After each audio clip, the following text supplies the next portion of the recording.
Hello সকলকে, কেমন আছো সবাই? আশা করছি সবাই ভালো আছো। তোমাদের আশীর্বাদে আমি ভালোই আছি। তো কেন জানি না আমার না ফেসবুকটায় বড্ড সমস্যা হচ্ছে। আমি কোনো আ মানে কোনো ফেসবুকের কোনো গান দিয়ে না আমি ভিডিও করতে পারছি না। আমি জানি না এটা কি তোমাদের কারোর হচ্ছে? প্লিজ আমাকে একটু কমেন্ট করে জানিও। কিন্তু আমার এটা না হচ্ছেই। আমি যদি কোনো ভিডিও গান দিয়ে করতে যাচ্ছি তখনই আমাকে দেখাচ্ছে যে গান দিয়ে কোনো ভিডিও অরিজিনাল ভয়েস দিয়ে করতে হবে। তো আমি ঠিক বুঝতে পারছি না। কেউ যদি জেনে থাকো যে এটা কিসের জন্য হচ্ছে বা প্রবলেমটা কেন হচ্ছে, প্লিজ আমাকে একটু কমেন্ট করে জানিও। তো ভেবেছিলাম এটাও একটা সং দিয়ে আপলোড করবো ভিডিওটা, কিন্তু করতে পারলাম না। তো তাই ভয়েস দিয়ে করতে হলো। আর কাল ছিল হচ্ছে বৃহস্পতিবার। আর দুদিন ধরে ছেলেটার শরীর খুব খারাপ, মানে ঠান্ডা লেগেছে, জ্বর।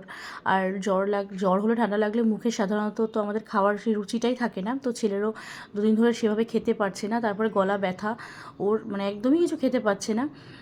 তো দুদিন ধরে তেমনভাবে কিছু খাওয়া দাওয়া করেনি। তো বললাম তুই কী খাবি? বললো মা আমি একটু মাংস খাবো। মাংস খেতে যেহেতু ভালোবাসে, তো দুদিন ধরে যে ছেলে কিছু খায়নি, তো যাতে দুটো ভাত খেতে পারে ওর জন্য কালকে একটু মাংস এনেছিলাম।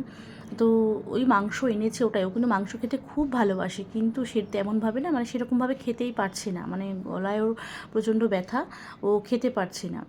তাও দুটো ভাত খেয়েছে, যেখানে সে দুটো দিন ধরে এই ছেলেটা আমার তেমন কোনো ভাত খায়নি, তো মাংস হওয়াতে অল্প করে দুটো ভাত খেয়েছে। জানো তো আমাদের মায়েদের এই এক সমস্যা, যে মাংসটা কিন্তু আমি খুব একটা ভালোবাসি না বা আমার খুব একটা ভালো লাগে না, কিন্তু ওই যে আমরা সবসময় চিন্তা করি যে ছেলে মেয়ে যেটা ভালোবাসে সেটাই আমরা সবসময় করি। আমরা কিন্তু কখনো এটা ভেবে রান্না করি না, বা এটা ভাবি না যে আজকে আমি এটা রান্না করব যেটা আমার পছন্দের।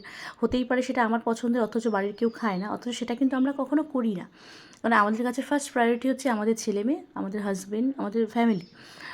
তো যাই হোক, তো এইখানে মাংস রান্না করেছি। আর মাংস নতুন করে রেসিপি আর দেওয়ার কিছু নেই, কারণ সবাই জানো মাংস মানে সবাই যেভাবে রান্না করো আমি সেম সেম সেভাবে একদম নর্মালি পাতলা ঝোল করেছি, খুব একটা বেশি মশলা দিইনি, কারণ ওই যে প্রথমেই বললাম ছেলেটার শরীর ভালো না।